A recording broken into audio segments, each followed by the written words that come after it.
Simulan natin ang pagdiriwang sa ngalan ng Ama, ng Anak, ng Espiritu Santo.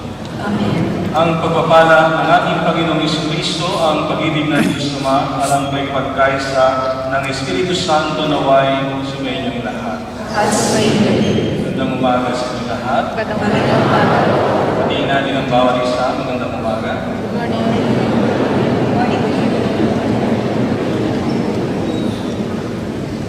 So, happy Valentine's Day. So, bakit Valentine's Day? Sapagkat sa araw nito ay araw ng puso sa simbahan. Ito ay ang puso ng ating Panginoong Jesucristo. Sapagkat ngayon ay pinagdiriwang natin ang kapistahan ng kamahal-mahalang puso ni Jesus, or the most sacred heart of Jesus. So we are celebrating the solemnity of this devotion to the heart of Jesus. So that is the reason bakit narito ang larawan ng ating Panginoong Jesucristo na kung saan ay labas ang kanyang puso. At ito ang pagdiriwang natin ng pag-ibig ng Diyos, ang pag-ibig ng Diyos sa bawat isa sa atin. Ang Diyos ang unang umibig sa atin bago tayo marunong umibig. Kaya sa pagdiriwang nito ay damahin natin ang pag-ibig ng Diyos, humingi tayo ng awa at patawad sa ating mga pagkukulang at pagkakasala sa pagpasok natin sa pagdiriwang nito ng banal na misa.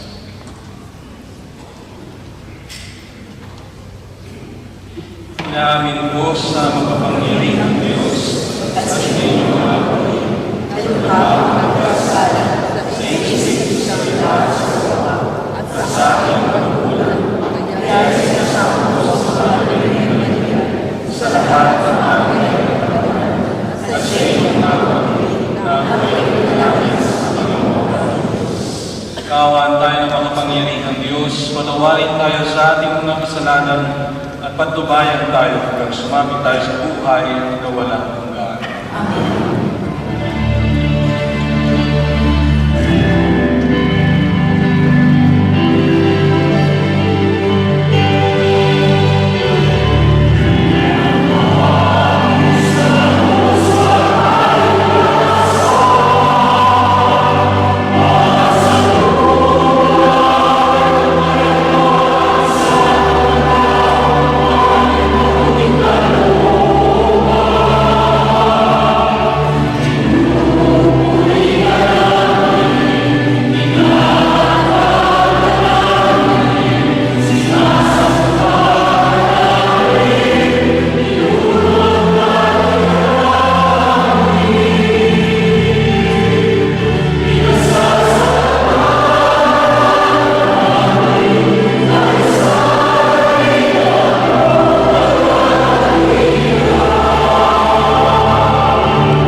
ipagkaloob mo sa pagpaparangal namin sa puso ng anak mong minamahal.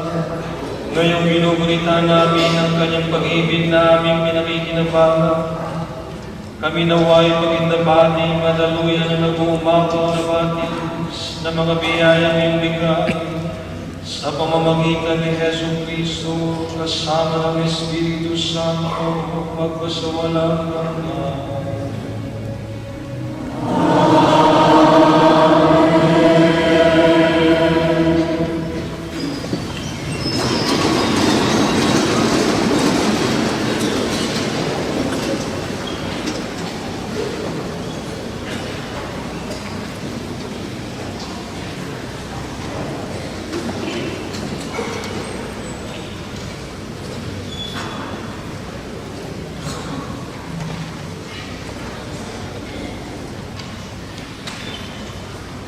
So, nang pagbasa, ito ang sinabi ng Panginoon. Nang bata pa ang Israel, sinabi ni Moises sa mga tao, kayo ay bansang nakatalaga sa Panginoon. Hinirang niya kayo sa lahat ng bansa upang maging Kanya. Pinili niya kayo at inibig, hindi dahil sa dami. Pagkat kayo pa nga ang pinakakauti sa lahat. Pinili niya kayo dahil sa pag-ibig niya sa inyo at sa kanyang pangako sa inyong mga ninuno. Ito rin ang dahilan kaya niya kayo iniligtas sa kamay ng Faraon sa pamamagitan ng kanyang kapangyarihan. Alalahanin ninyo ang Panginoong Diyos na hindi marunong sumira sa pangako. Tapat siya sa lahat ng umiibig at sumusunod sa Kanya. At ipinadadarama niya ang kanyang pagmamahal hanggang sa 1,000 saling lahi. Nililipol niya ang lahat ng sumusuway sa Kanya. Hindi makaliligtas sa Kanyang parusa ang lahat ng hindi sumusunod sa Kanya. Kaya, sundin ninyo ang utusan at mga tuntuning ito. Ang salita ng Diyos. Salamat sa Diyos.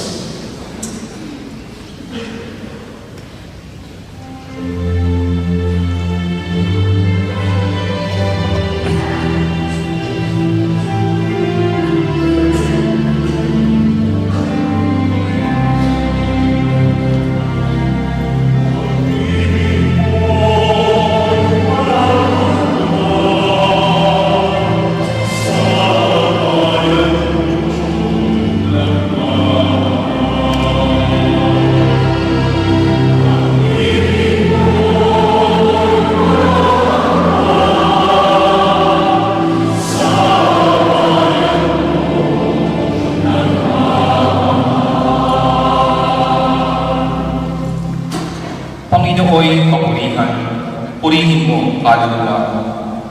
Ang pangalan niyang banal, purihin mo sa tuwiran. Ikaw aking kaluluwa, ang Diyos ay papurihan, at huwag mong lilimutin, yaong kanyang kabutihan.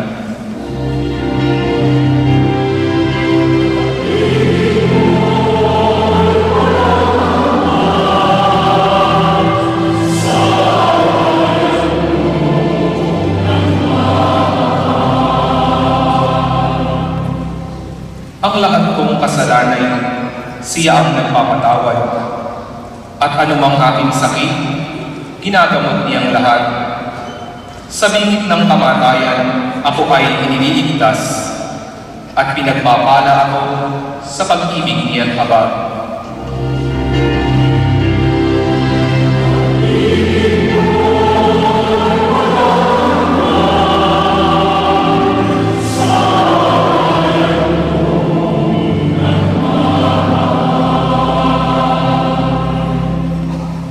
Panginooy humahatol, ang gawad ay katarungan. Natatamo ng hinabi ang kanilang karapatan. Ang balangkas niya utos kay Moises ibinili, ang kahanga-hangang gaway na saksihan ng Israel.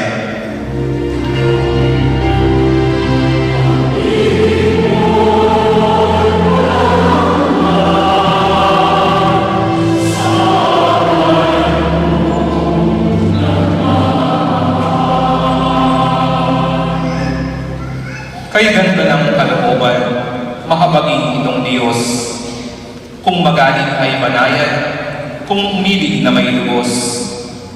Kung siya ay magparusa, di katumbas ng pagsuway. Di na tayo sinisingil sa nagawang kasalanan.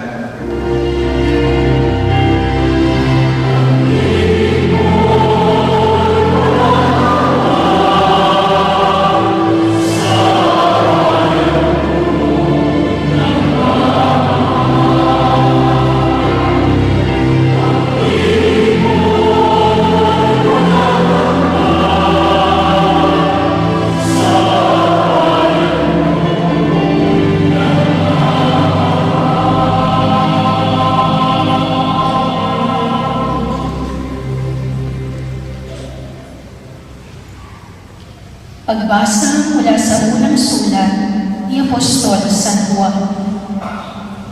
Mga pinakamamahal, mag-ibigan tayo sapagkat mula sa Diyos ang pag-ibig. Ang bawat umiibig ay anak ng Diyos at kumikilala sa Diyos.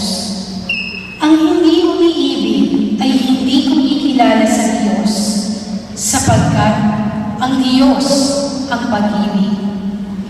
Inihayag ng Diyos ang kanyang pag-ibig sa atin nang suguin niya ang kanyang bugtong na anak upang magkaroon tayo ng buhay sa pamamagitan niya. Ito ang pag-ibig. Hindi sa inibig natin ng Diyos, kundi tayo ang inibig niya at sinugo ang kanyang anak upang maging handog sa ikapagpapatawad ng ating mga kasalanan. Mga pinakamamahal, yamang gayon kadakila ang pag-ibig ng Diyos sa atin. Dapat din tayong mag-ibigan. Walang taong nakakita sa Diyos kailanman.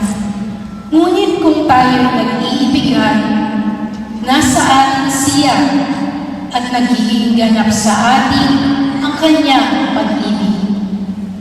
Nalalaman natin na nanatili tayo sa Diyos at siya naman sa atin, sapagkat pinagkalooban niya tayo ng kanyang Espiritu. Nakita namin at pinatotohanan sinugo ng Ama ang kanyang anak bilang tagapagligtas ng sanlibutan. Ang nagpapahayag na si Jesus, ang anak ng Diyos, ay nananatili sa Diyos. At ang Diyos naman nananatili sa Kanya. Nalalaman na nananaligan ang pag-ibig ng Diyos sa atin. Ang Diyos ay pag-ibig. Ang nagpapatuloy na umiibig ay nananatili sa Diyos. At nananatili naman sa Kanya ang Diyos. Ang salita ng Diyos.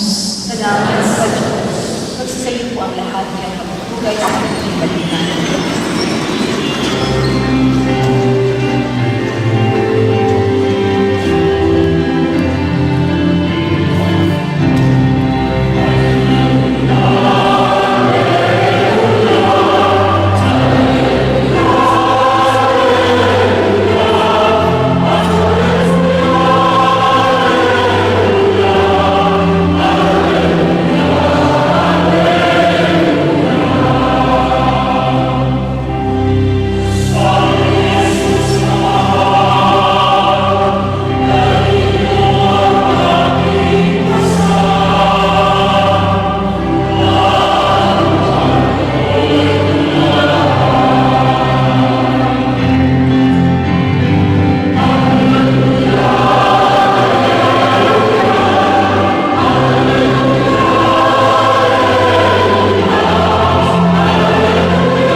Ang mabuting balita ng Panginoon ayon kay Puri sa iyo, Panginoon.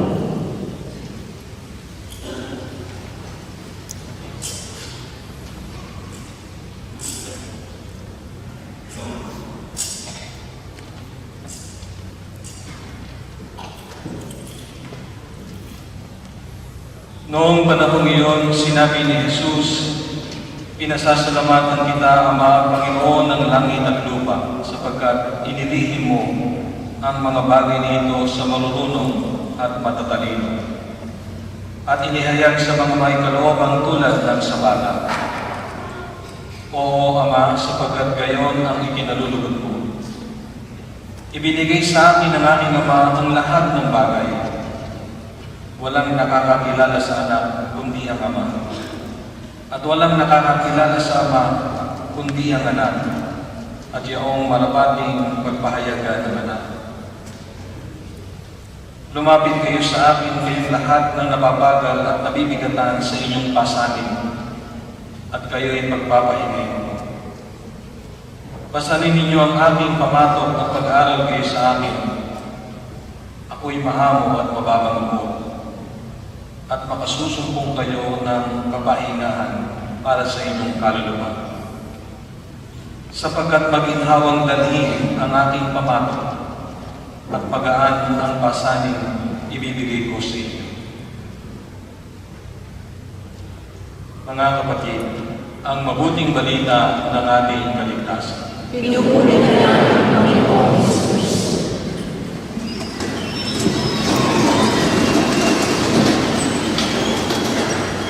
Magandang umaga muli sa inyo lahat. Patingin natin ang bawat isa. Happy Valentine's.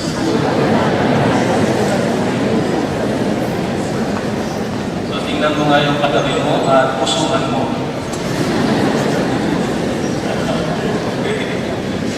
So ngayon ay araw na mga puso sa simbahan, sapagkat ito ang araw na kung sana ipinagdiriwang natin ang kapistahan ng kamahal-mahalang puso ni Jesus. So parang ang hirap maginig sa Tagalog, nakakapulot. Pero sa Ingles ay Sacred Heart, the most Sacred Heart of Jesus. Okay? So marami sa atin ay kinalakhan natin ang devotion ito. Marami sa atin ay kinalakhan natin ang larawang ito, lalo tigit noong mga unang panahon. Sapagkat ngayon, kapag pumunta ka sa bahay, kung sino-sino ng larawan ang makikita mo sa bahay. No? So napapansin ko yun kapag house blessing. No? Iba-iba na yung larawan na nasa tahanan. No? Pero noong unang panahon, mga medyo may edad na, may mga edad na dito, natatandaan nyo to, no? Na pagpasok mo sa bahay, ang unang mapapansin mo ay ang imahe. It's either Santo Niño o kaya ay ang larawan ng Christ the King na mayroong Sacred Heart of Jesus. Sapagkat noong unang panahon, ito ay iniluluklok. No? Kapag ito ay binabasbasan ng bahay, kasama na doon yung enthronement of the Sacred Heart of Jesus in the house.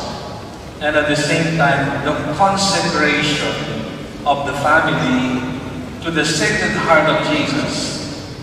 Kaya lahat nagdarasal, lahat ay naroroon, at ang pinakamahalagang parte pagkatapos ng dasal ay ang kainan. No? So hindi mawawala ang kainan. No? So kapag walang kainan, walang enthronement. Kapag walang kainan, hindi masaya ang tinatawag na pagluluklok ng tinatawag na the Sacred Heart of Jesus. And so that is the reason why it is given to us the importance of this. Kaya makikita natin ang mga matatanda may kinalakhang larawan. At ang larawan ito ay ang larawan ng ating Panginoon. Kaya makikita natin yung mga lumaki sa tahanan, mayroong larawan ito ay lumaki sa pag-ibig. Sapagkat araw-araw nakikita nila ang larawang ito, ang puso ng ating Panginoon.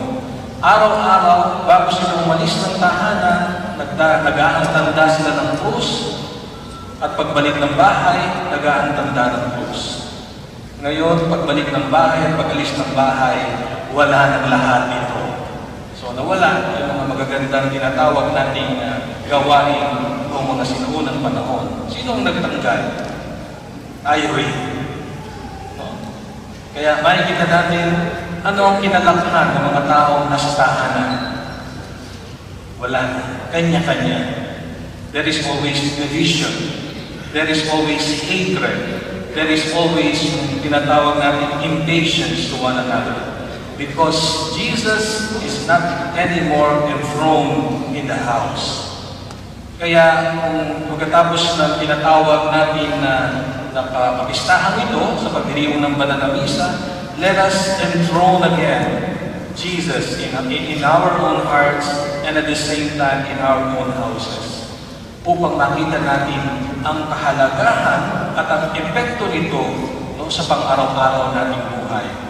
Ang larawan ni Jesus ang magbibigay sa atin ng tunay at kaganapan ng pag-ibig ng Diyos na magpapaalaala sa atin ng ginawa ng ating Panginoon. Kaya sa umagang ito, narinig natin sa mga pagbasa, ang pagbasa ay tumutukoy sa isang salita lamang, ang pag-ibig. Ang pag-ibig ng Diyos at ang pag-ibig ni Kristo. Ang pag-ibig ng Diyos ay ipinamana sa atin sa pamamagitan ni Kristo ng pagsusuko ng kanyang bugtong na anak, at ang kadahilanan na ito ay ang pag-ibig ng Diyos. Kaya narinig natin mula sa unang pagbasa, mula sa aklat ng Deuteronomy. Okay? So, nakakabulong dito, no? Ito ay ipinakita sa atin nung sinabi ni Moises, no? Sa bansang nakatalaga sa Panginoon, hinirang niya kayo sa lahat ng bansa upang maging kanya. Ito ay sa lumang tipan. Pinili niya kayo at inibig, hindi dahil sa gabi. At sino itong mga taong itong bansang pinili ng Diyos na binabanggit sa lumang tipan? Ang bayan, so nakalimot na kayo, ang bayan ni Israel. So ipinaliwanag ni Moises sa kanila. Nung sila'y iniligtas ng Diyos, ipinakita ni Moises, pinili niya kayo at inibig hindi dahil sa dami, pagkat kayo pa nga ang pinakakaunti sa lahat. Pinili niya kayo dahil sa pag-ibig niya sa inyo. So sa makatuwid, sa unang pagbasa, ipinapakita sa atin ang dahilan ng pag-ibig ng Diyos. At ano yung dahilan na yun? What is the reason? Ano yung dahilan? Dahil sa pag-ibig. And that is the only reason why God chose the chosen people. It is because of the love of God. So sa makatuwid, anong sinasabi sa atin?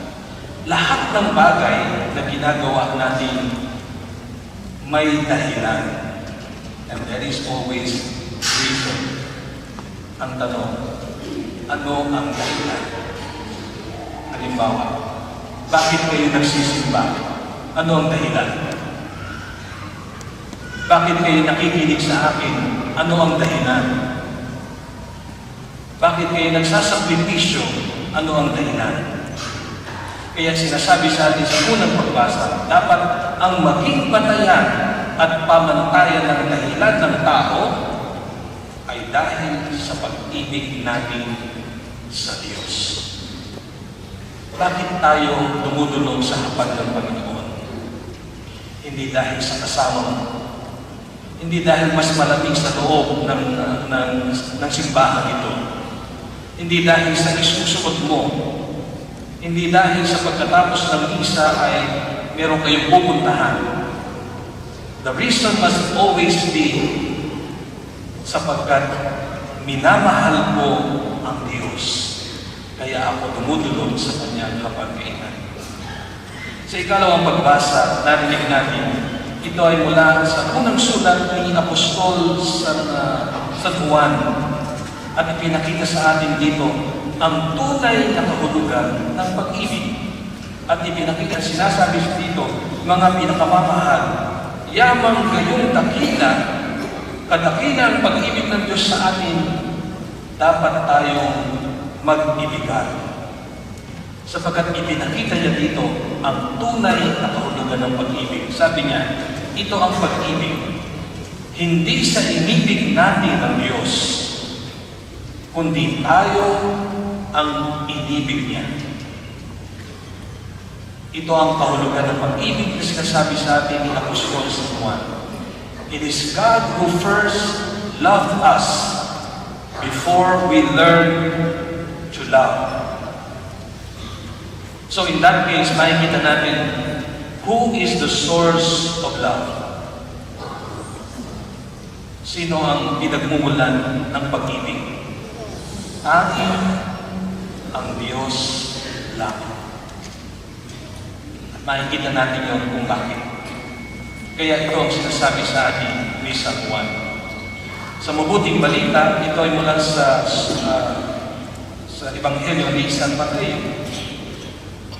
Sinabi niya dito, noong panahon yun, sinabi ni Jesus, "Pinasasalamatan kita, Ama, Panginoon ng langit at lupa, sapagkat inilihim mo ang mga bagay nito sa marunong at matatalino, at inihayag sa kalmay kaloobang tulad ng sa bata.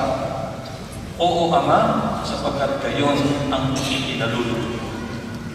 Ano yung inilihim na ito? Na hindi alam ng matatalino at marunong. Ano yun?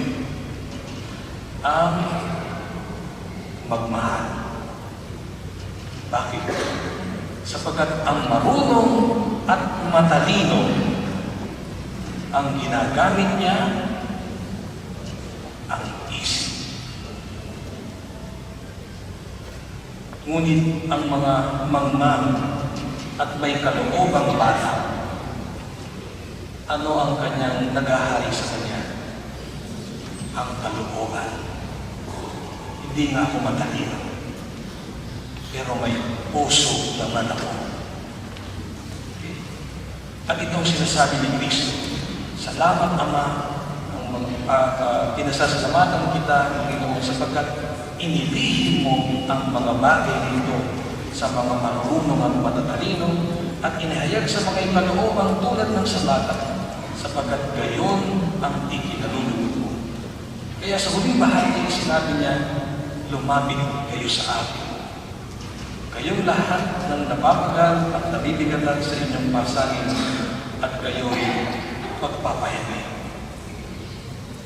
And that is the meaning of the celebration of the Sacred Heart of Jesus. You would see the picture of Jesus, open-handed and open-handed, because everyone is welcome to Him. Kaya ang paanyaya niya, "Lumapit kayo sa akin, lahat ng nababagal at nabibigatan sa inyong pasanin, at kayo'y magpapahinga." So ngayon, sa kapistahan ito ng kamahal-mahalang puso ni Jesus, ano ang mensahe sa atin? Ang unang tanong ay, bakit kaya puso ang nasasaktan kapag tayo ay nagmamahal? Naisip niyo na ba yun? Pwede naman sumakit ang ulo. Pwedeng sumakit ang ngipin. Pwedeng sumakit ang kamay, ang paa, ang buong katawan. Pero bakit ang puso ang nasasaktan kapag tayo ay nagmamahal? Ang puso, ang buhay ng tao. Kapag tumigil na ang tibok ng puso, anong mangyayari? Patay. Kapag bumilis ang tibok ng puso, patay din. Kailangan normal lang. Kapag lumaki ang puso, enlargement of the heart. Patay din. Ito sa makatwid, it is centered on the heart of a person. Kaya nga sinabi ni Kristo sa ibang parte ng mabuting balita, it is kung ano daw yung naghahari sa kalooban ng tao, ito ang lumalabas sa bibig. Kaya isipin mo, ano ang laging lumalabas sa bibig mo? Ito daw ang nilalaman ng kalooban mo. Ngayon sa araw na ito, ipinapaalala sa atin sa kumistahang ito ang salitang una, ang salitang pag-ibig. So, naaalala niyo pa po ba ang pag-ibig? So, meron tayong dilemma dito sapagkat the world defined love now in a different way. Sometimes that definition is also distorted. Kaya when I speak of love, so meron tayong tinatawag na variety o pagkakaiba-iba, diverse definition of that love. But let us explain it in one definition. And that is in the definition given to us sa ikalawang pagbasa. At ano yung definition na yun? Hindi sa inibig natin ng Diyos, kundi tayo ang inibig ng Diyos. Sa papaanong paraan? Sa pag-aanay ng kanyang bugtong na anak hanggang kamatayan dahil sa pag-ibig. Magagawa mo ba yun? Magagawa niyo ba yun? Mahirap yun. Ngunit ang pamantayan ay ang Diyos lamang. Nagkasala nga lamang yung iyong asawa, hindi ka nga mamatay na magpatawad. Kaya ipinakita sa atin ang tunay na kahulugan ay ang pag-ibig na ginawa ng Diyos upang tayo ay mabuhay. Kaya dito ipinapakita sa atin ano ang tunay na kahulugan ng pag-ibig. Sinabi niya, mag-ibigan tayo sapagkat mula sa Diyos ang pag-ibig. Ang bawat umiibig, ayon sa ikalawang pagbasa, ay anak ng Diyos at kumikilala sa Diyos. Ang hindi umiibig ay hindi kumikilala sa Diyos sapagkat ang Diyos ang pag-ibig. At higit sa lahat, inihayag ng Diyos ang kanyang pag-ibig sa atin nang subuhin niya ang kanyang bugtong na anak upang magkaroon tayo ng buhay sa pamamagitan niya. So sa linggong ito, ipinapakita sa atin ang tunay na kahulugan ng pag-ibig. Kaya nga, in the three theological virtues, faith, hope, and love. And what remains forever is love. Sapagkat hanggang sa kamatayan, we will experience the fullness of God's love when we face the Lord. Ang tanong, may puwang pa po ba sa inyong kalooban ang salitang pag-ibig? Kapag sinabing pag-ibig, sa salitang Tagalog, ang magmahal. At ito ay kumakatawan sa simbolo ng puso. Kaya hindi po totoo na wala ng taong may puso. Sabi nila, saging na lamang daw ang may puso ngayon. Hindi po totoo yun. Sapagkat ang bawat isa sa atin ay may puso. Kung tayo ay may puso, may kakayahan tayong magmahal. At kung tayo ay may puso, may kakayahan tayong magsakripisyo para sa ating kapwa. Sapagkat kapag nawala ang puso, kahit ang tibok ng puso, kamatayan ang ating mararanasan. So ito ang unang sinasabi sa atin, ang kahulugan ng pag-ibig. Kung nasaan ang pag-ibig, naroroon ang Diyos. Ikalawa, ipinapakita sa atin sa pagdiriwang nito ang salitang umibig. Napaibig na po ba kayo? Mukhang walang napaibig dito. Puro pala kayo straight.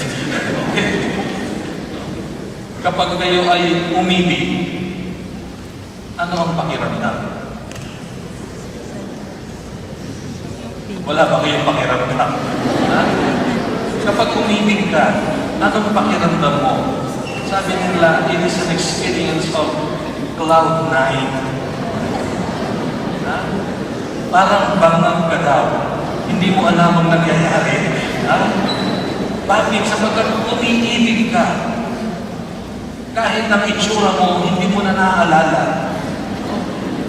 At kapag nakita mo ang taong umibig o umiibig, there is a total difference. Kaya sasabihin mo, parang ibang-iba ka ngayon. Di ba? Bakit? Nalaman mo, umiibig pala siya. Dati hindi ka naman naliligo.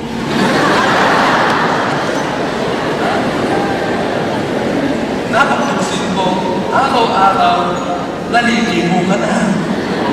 So there is a change. Dati hindi ka naman laging nakangiti. Pero ngayon, pagdating mo ng bahay, ngiting-ngiti ka. At may naghanit pa sa'yo. Ang problema, legal ba yun? Ha? So, ibig sabihin, ang Diyos ang umibig bago tayo matutong umibig. At ang pag-ibig nito ang nagpabago sa atin. Kung titingnan natin, ang pag-ibig, ito ang magbibigay kahulugan sa buhay ng tao. If you want to change your life, you start to love. Take note, ha? You start to love. So, hindi in the context of, yung nga sinasabi ko lagi, may asawa na ako, sabi ni Father, ha? Umibig daw ako ng umibig. Ha? Hindi yun ang sinasabi ko, ha? Kaya lagi kong ipinapaalala yun, no? Kasi minsan, lumapit sa akin, Father, may asawa ko sa Pilipinas, may asawa ko dito. Mahal ko yung na doon, mahal ko rin yung na dito. Sabi ko, anong tunay na pagmamahal? Hindi ko alam. No? So, love that is in the context of the spirit of the gospel. Kaya makikita natin, ang mga santo, bakit sila naging santo? Isa lang ang ginawa nila. Ang umibig. Inibig nila ang Diyos at inibig nila ang kanilang kapwa hanggang sa pag-aalay ng kanilang buhay. Ito ang ikalawang ibinibigay sa atin. Ang ikatlong hamon ng Ebanghelyo ay patuloy tayong umibig. Take note again, in the context of the gospel. Baka kaya walang lasa ang buhay mo, putol na ang pag-ibig mo. Kaya sabi nga, patuloy na magmahal kahit ilang ulit na tayong nasaktan.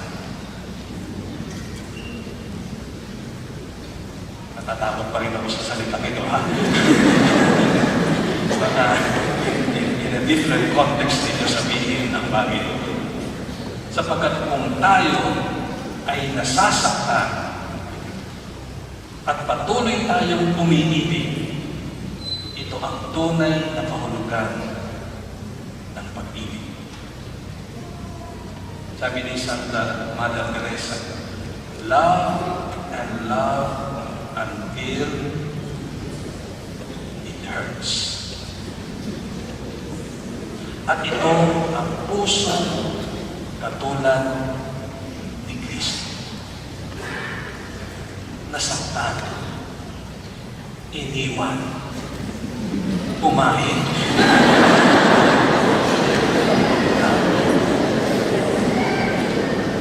Nasaktan, iniwan, nagmahal pa rin.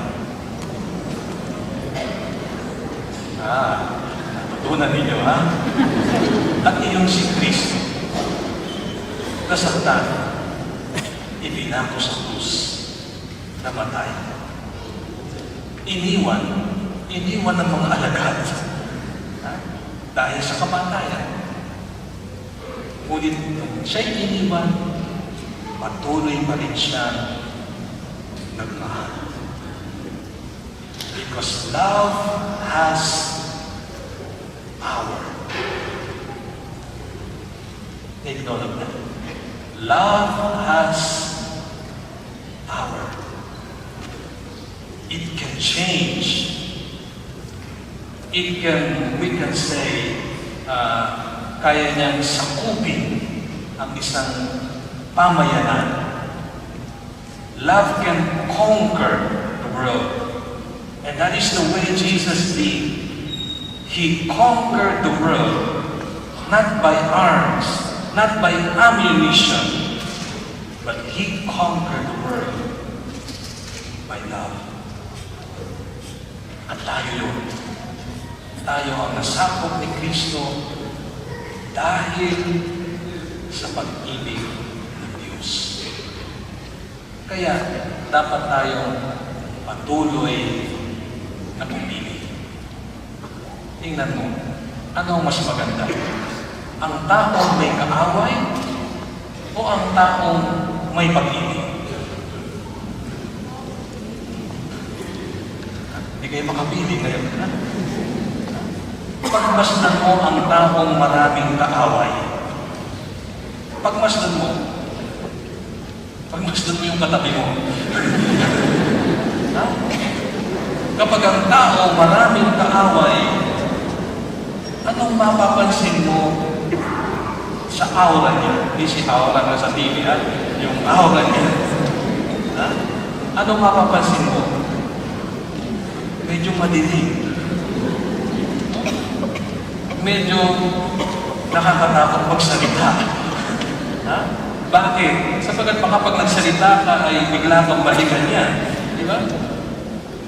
Pagmasdan mo yung taong nag-aaway, anong mararamdaman mo? Pero pagmasdan mo yung taong umiibig at nagmamahal, ang sarap ng pakiramdam. Naka-holding hands pa. Ha? Pero yung dalawang tao nag-aaway, hindi holding hands. Anong ginagawa? Nagsusuntukan. Ha? So sa kapatwid, ang umiibig ay ang presensya ng Diyos. Sapagkat ito ang itinuro ni Kristo. Kung nasaan ang pag-ibig, naroon ako. Sapagkat ang pag-ibig nito ay ang bukal ng pagmamahal ng Diyos sa atin. Amen. So, pag-ibig, umibig, at patuloy na umiibig. Ito ang mensahe sa atin ng kamistahan nito ng banal at kamahal-mahalang puso ni Jesus. Ang patuloy tayong umibig katulad ni Kristo. Ang masaktan, ang iwanan, at ang umibig muli katulad ni Kristo. Ngayon, sabihin mo sa katabi mo, without malice, ha? Mahal kita. Swerte mo na kami matalit na ganyan. Okay. Salamat.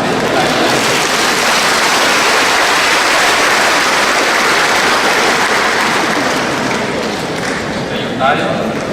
Ngayon ay ipahayag natin ang ating pananampalataya sa mas pananampalataya. Sa Diyos na pagkakasinan sa lahat, may umaman na sumasasalaya ang Yesu Cristo, iisang ng Diyos, Panginoon natin lahat. Nagkatawang tao siya na ng Espiritu Santo, pinanganak sa laman niya Bibel, pinagpapasakit ng Panginoon, ipinako sa puso na matay ng Bibel, nalangos sa karoon ng mga imaw, ang may katuparan ng buhay sa pagpili, pagmakyat sa langit, nalulog sa kanilang Diyos sa mga pagkakalitan sa lahat. Doon magpumunang kayo at uupo sa nagpapabuhay at namamatay na tao. Sumasampalataya ng Diyos sa Diyos Espiritu Santo, sa banal na simbahang Katolika, sa kasamaan ng Panginoon, sa kapatawaran ng mga kasalanan, sa pagkabuhay ng muli ng mamatay na tao, at sa buhay ng walang hanggan. Amen. Mga kapatid, makatatawag tayo sa ating Ama ng may pagtitiwala sapagkat binuksan niya sa atin ang kanyang puso dahil kay Kristo. Sa bawat kahilingan ng ating itutugon, punuin mo kami ng iyong pag-ibig, Panginoon. Punuin ang Panginoon ng Panginoon. Ang simbahan naway maging kapanipaniwalang tanda at kasangkapan ng pag-ibig ng Diyos.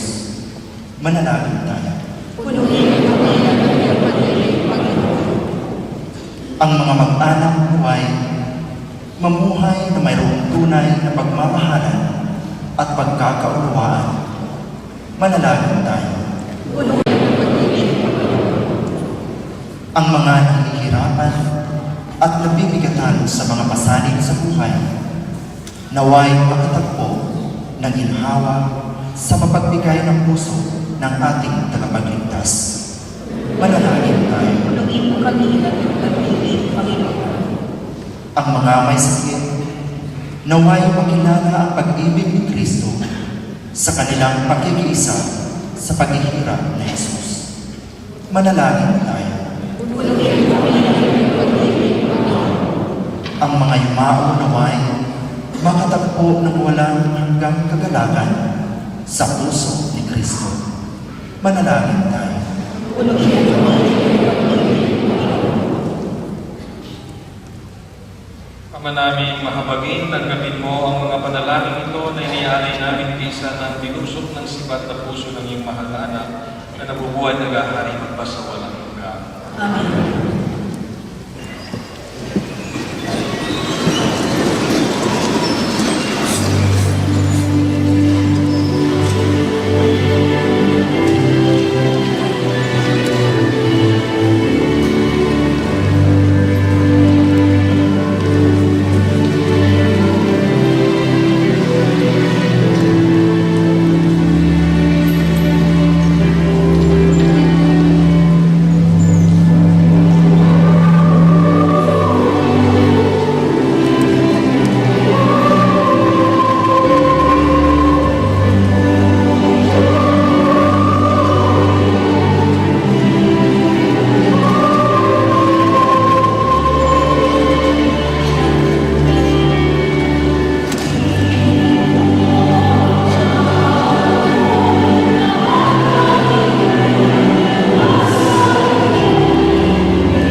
Manalangin kayo mga kapatid upang itong ating paghahain ay kalugdan ng Diyos sa mga makapangyarihan.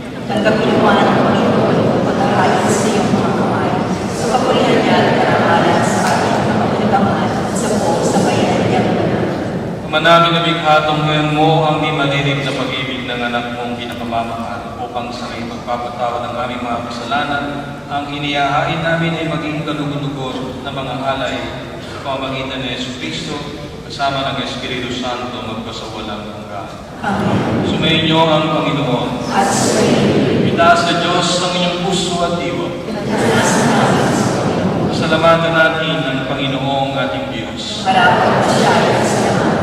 Manaming makapangyarihan, tuning ang marapat na ikaw ay aming pasalamatan sa pamamagitan ni Yesu Cristo na aming Panginoon. Dakilang pag-ibig niya ang nagtugsod at maghain ng sarili ng kami matubos. Kaya't itinampok siyang nakabayubay sa krus. Mula sa kanyang tagiliran sinipat na dugot tubig ay masaganang dumanang. Kaya sambayanan mo'y hindi dito nabanahag. Ito ang sangkatauhang naakit sa puso ng iyong anak na sumasagip sa mga dumudulog sa batis ng kanyang pag-ibig. Kaya kaysa ng mga anghel, nagsisiyawit ng papuri sa walang kumpay sa kalangitan, kami nagbubunyi sa iyong kadakilaan.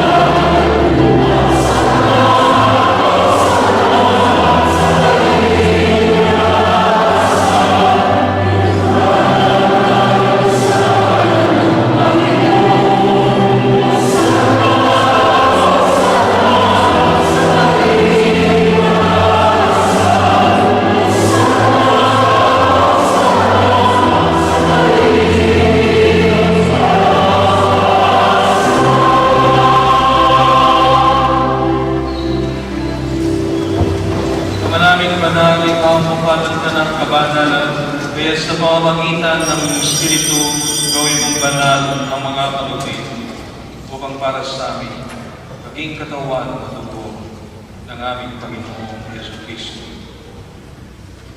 Bago niya pinagtis ang pusang loob na maging handog, hinawakan niya ang tinapay. Pinasalamatan kaniya, pinaghati-hati niya, iniyabot sa kanyang mga alagad at sinabi,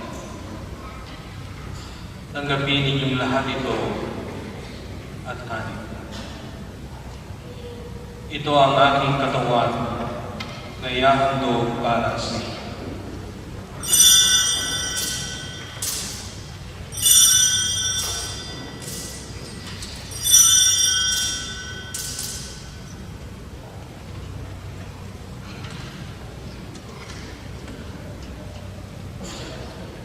Gayun din naman, noong matapos ang hapunan, hinawakan niya ang kalis. Muli kanyang pinasalamatan. Iniyabot niya ang kalis sa kanyang mga alagad at sinabi, tanggapin ninyong lahat ito at inumin. Ito ang kalis ng aking dugo ng bago at walang panggantipan. Ang aking dugo na ibubuhos para sa inyo at para sa lahat sa ikapagpapatawad ng mga kasalanan. Gawin ninyo ito sa pag-aalaala sa akin.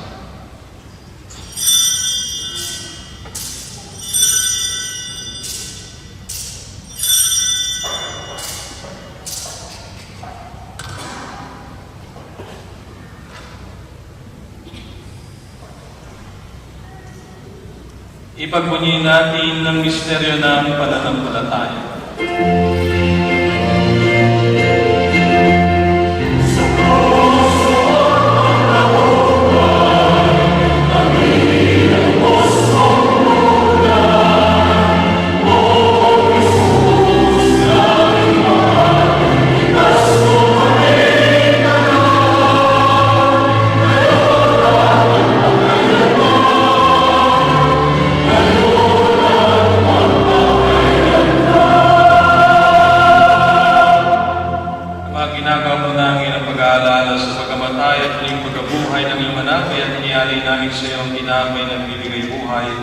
ng kalis ng kakaloob na ng kaligtasan. Kami nagpapasalamat dahil kami ang inaramod at tumayo sa harap mo para maglingkod sa iyo. Isinasama namin kami magsasalo-salo sa katawan at dugo ni Kristo ay mabuklod sa pagkakaisa sa pamamagitan ng Espiritu Santo. Amalinga po mga iyong simbahang laganap sa buong daigdig, puspusin po kami sa pag-ibig. Kay San Francisco na aming Papa at ni Camilo na aming Obispo at ng Tanang Kapalian. Alalahanin mo sa Leonora na tinawag mo mula sa daigdig na ito nung siya binyagansi, nakaisa ni Kristo sa pagkamatay. Ngayon siya'y pumanaw mo ay makaisa sa ni Kristo sa pagkabuhay. Alalahanin mo rin yung mga kapatid namin na hinlain na may pag-asa sa limunin mo bubuhay. Gayon din ang lahat na mga pumanaw. Kaawan mo sila at patuloyin sa iyong kaliwanagan. Kaawan mo at magindapagin kami lahat na makasalo sa iyong buhay na walang bukas. Kaysa ng Malaberteng Maria na ng Diyos, kaysa ng mga apostol at ng lahat ng mga banal, na namuhay dito sa daigdig ng kalugod-lugod sa iyo, may pagdiwag nawa namin ang pagpupuli sa ikararangan mo sa pamamagitan ng iyong anak na aming Panginoong Yesu Cristo. Sa pamamagitan ni Kristo, kasama niya sa Kanya, ang lahat ng parangal at pagpuri sa iyo, O Diyos amang makapangyarihan, kasama ng Espiritu Santo, magpasawalang hanggan.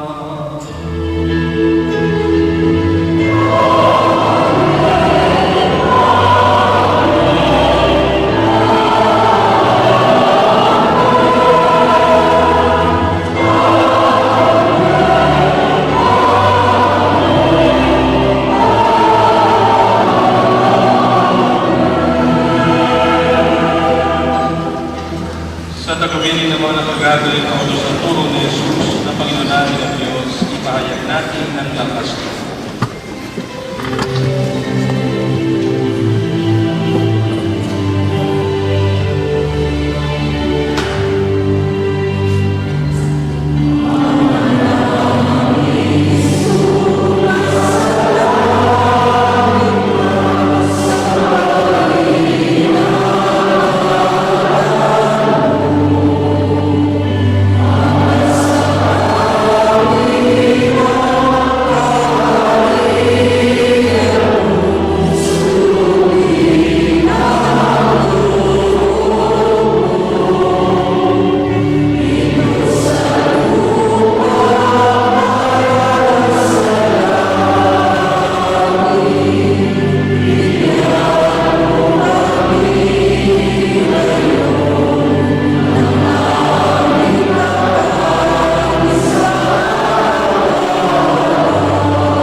Namin kami adiya sa lahat ng masama, kalooban at kapayapaan, araw-araw iligtas sa kasalanan at ilayo sa lahat ng kapahamakan, samantala namin pinananatikan ang dakilang araw ng pagpapahayag ng tagapagligtas namin si Yesu Cristo.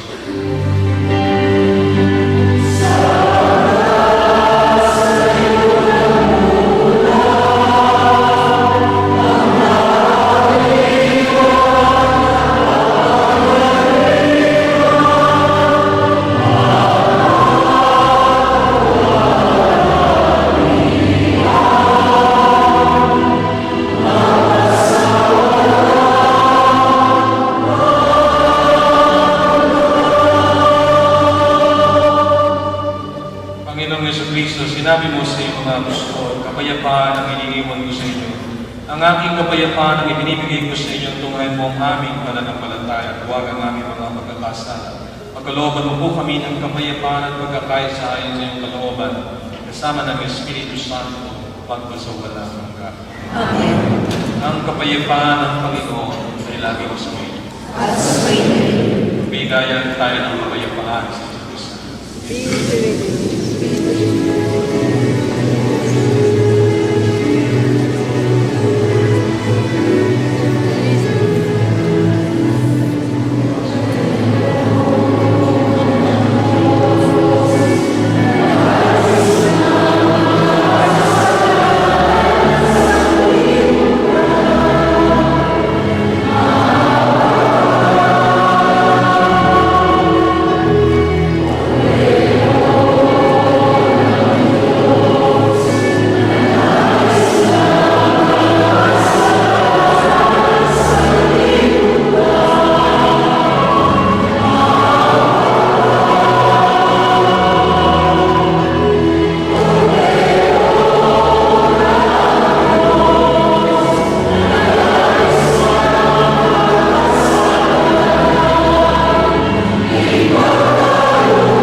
Mga kapatid, ito ang kordero ng Diyos. Ito ang nag-aalis ng mga kasalanan ng sanlibutan, mapalad ng mga inanyayahan sa kanyang tingin. Panginoon, hindi ako karapat-dapat na magpagpag-isip, ngunit sa isang salita lamang ay kakalinda. O ingatin tayo ni Kristo hanggang sumapit tayo sa buhay na walang hanggan. Amen.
Magsisayo po ang lahat.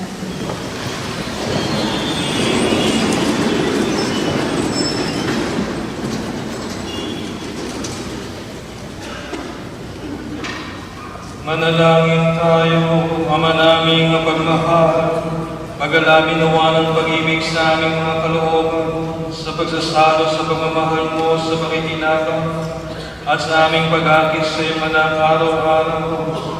Matutuhan nawa naming makilala siya sa katauhan ng aming mga kapatid, sa iyong sambayanan, sa pamamagitan niya, kasama ng Espiritu Santo, magpasawalang hanggan.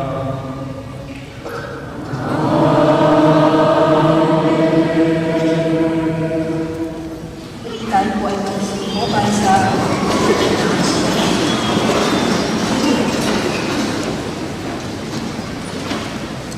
The Jesus Youth of our parish will be organizing a special healing prayer service, especially for the youth, on June 30 at the Our Lady of Arabia Hall from 9 a.m. till 5 p.m. The prayer service will be animated by Brother Thomas Paul, and all are invited to attend. The next baptism seminar will be held on Monday, July 3 at 7:45 p.m. at the Sacraments Chapel. Parents who want to baptize their children need to attend the seminar together with the godparents.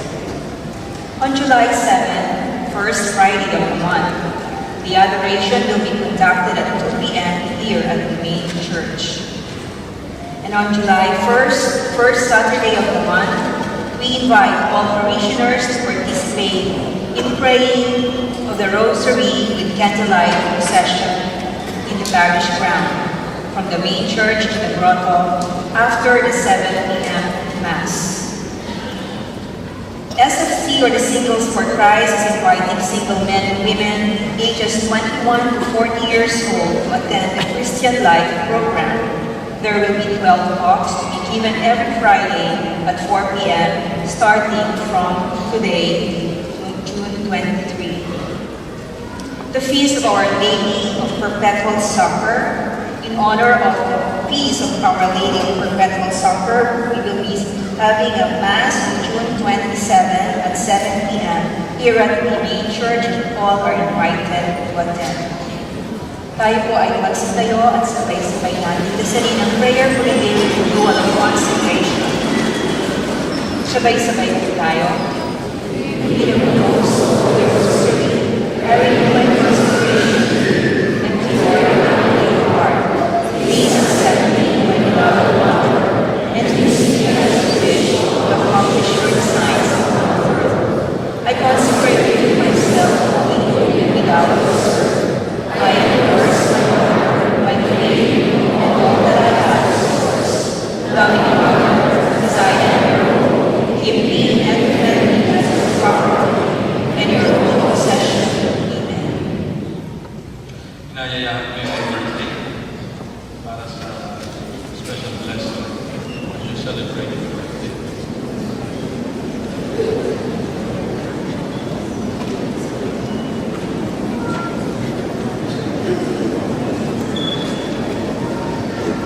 Manalangin natin ang mga kapatid natin sa pagpapala ng Diyos. Piniliin mo na ang Diyos sa loob ng mga kapatid namin ito na nagiging mo ng kanilang pagpapalain mo sila ngayon sa kanilang pag-iwan. At pagkalooban ng lahat ng biyaya na pinapinahan nila, lakas ng loob, mga tuwa, kalusugan. Naway patuloy mo silang gabayan at ingatan sa karantinan lahat ng kanilang mga mahal sa buhay. Ihiling namin ito sa pamamagitan ni Yesu Kristo, aming Panginoon.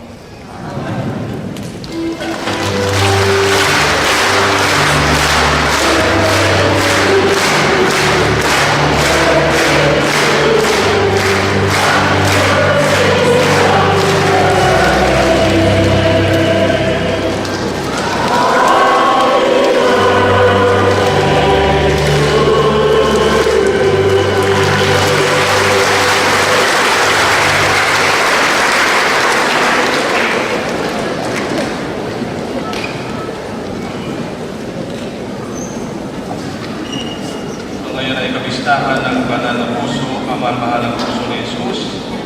ba nating awitin ang Sacred Heart? So awitin natin habang tinatalaga natin ang bawat isa sa atin sa pamahal-mahal ng puso ni Jesus.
consecrate one another, our family, and as we consecrate our